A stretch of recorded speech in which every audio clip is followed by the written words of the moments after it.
Bonjour et bienvenue dans cette présentation qui concerne les étudiants inscrits en Master 1 Toxicologie. Aujourd'hui, on va voir le troisième cours de la matière Évaluation des risques toxicologiques. Le cours est intitulé Caractérisation de l'exposition.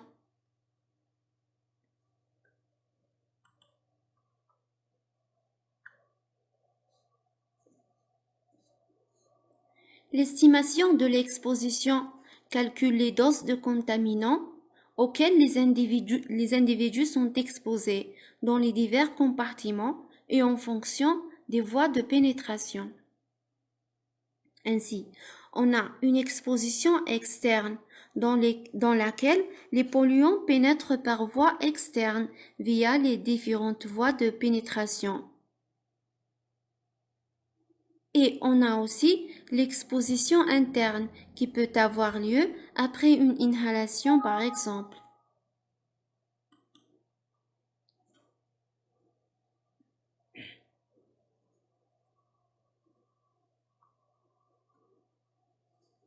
La dose externe ou dose potentielle représente la quantité du polluant dans le milieu ambiant et à laquelle un individu peut être exposé par n'importe quelle voie de pénétration. La dose interne ou dose absorbée, parfois aussi appelée dose retenue ou même charge corporelle, représente la quantité d'un polluant dans le milieu biologique, c'est-à-dire à l'intérieur du corps, à un moment donné et pendant ou après une exposition. Cela veut dire que lorsque le corps humain est exposé à une molécule chimique qui peut être polluante, après qu'on a une dose externe potentielle, après l'exposition à cette dose qui va pénétrer par une des voies de pénétration, cette dose se transforme d'une dose externe vers une dose interne parce qu'elle va être à l'intérieur du corps humain.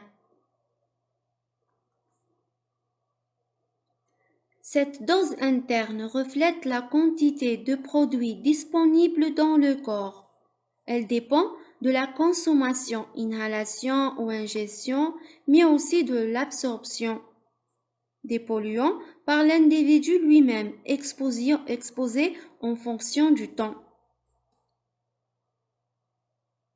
Et alors, par conséquent, après qu'on a une dose interne, logiquement, on va avoir une autre dose. C'est la dose biologiquement efficace, ou appelée aussi dose cellulaire.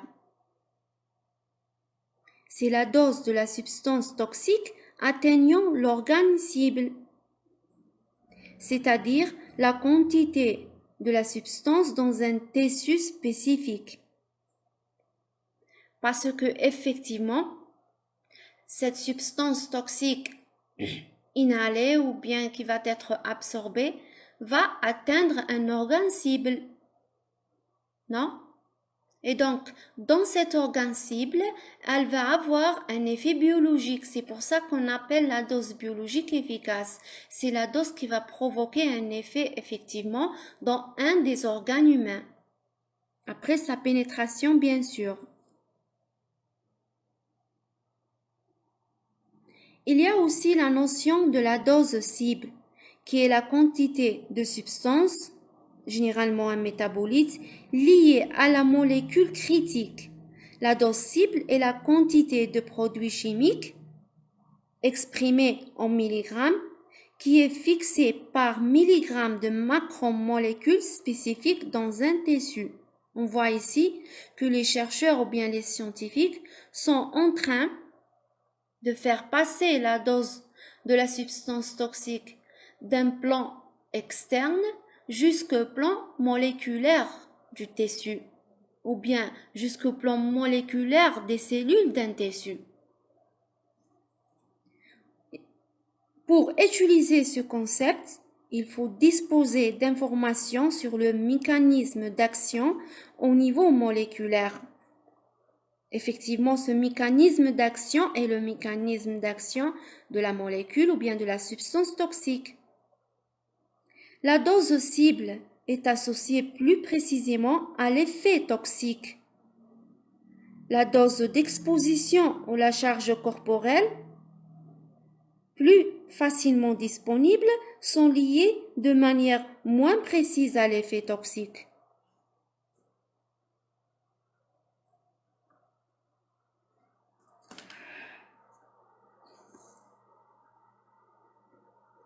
La notion de dose comporte souvent un paramètre temporel, même s'il n'est pas toujours exprimé. La dose théorique selon la loi de Haber est D égale à CT, où D est la dose, c'est la concentration du xénobiotique dans l'air. Et T, c'est la durée d'exposition.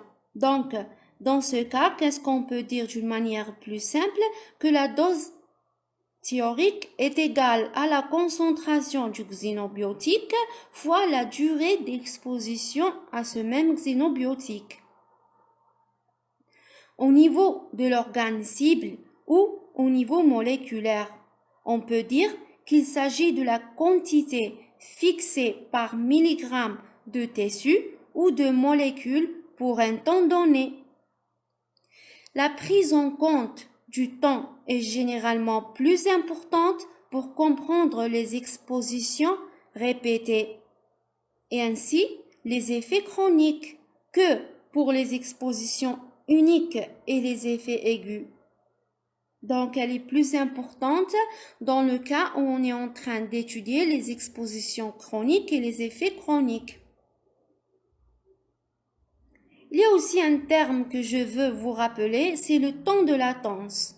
Le temps de latence est le temps qui s'écoule entre une première exposition et l'apparition d'un effet ou d'une réponse décélable. Ce terme est souvent employé pour les effets cancérogènes où les tumeurs apparaissent longtemps après le début de l'exposition et quelquefois bien après son arrêt.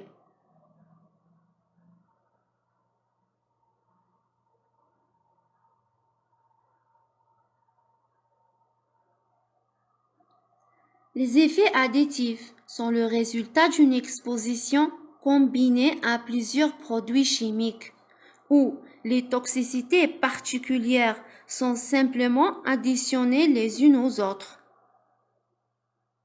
Lorsque les produits chimiques agissent selon le même mécanisme, on peut présumer qu'ils auront un effet additif.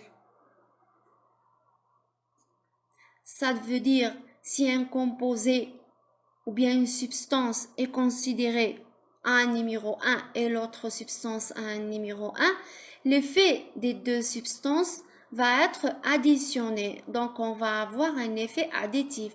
L'effet de la première substance ajouté à l'effet de la deuxième substance. Mais cela n'est pas le cas toujours dans la réalité. Ainsi, il peut arriver que l'interaction entre des produits chimiques aboutisse à une inhibition. C'est l'antagonisme. L'effet observé ici étant plus faible que celui attendu par addition des effets des produits chimiques individuels. Donc, comme on voit ici, si on a une substance représentée par le numéro 1 et une autre aussi, l'effet des deux substances ensemble va être plus faible que celui quand on a un effet additif. Inversement, et dans un troisième cas, la combinaison de produits chimiques peut produire un effet plus prononcé que celui attendu par simple addition.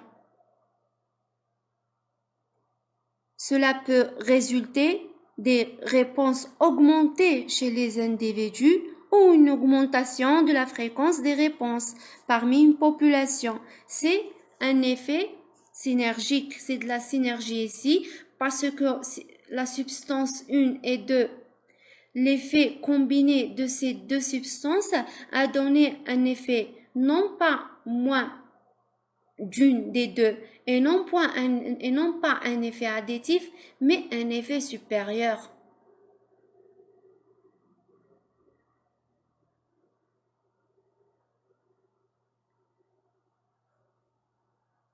Depuis des années, les chercheurs sur l'estimation de la concentration à un polluant et de sa source d'émission se sont développés. La fraction exposante semble une mesure relativement complète du rapport entre l'émission d'un contaminant chimique et l'exposition humaine. Elle dépend des propriétés des polluants, de la source d'émission, de l'état du composé, des conditions environnementales, des voies de transfert d'exposition, des récepteurs cibles et des caractéristiques démographiques. Ainsi, par une formule simplifiée, nous pouvons dire que la fraction exposante, ou ce qu'on appelle aussi intake fraction, est égale à la somme de la masse du polluant consommé par un individu sur la masse libérée dans l'environnement. Ainsi, on peut aussi calculer la fraction exposante totale, qui est égale à celle de l'inhalation plus celle de l'ingestion plus celle cutanée.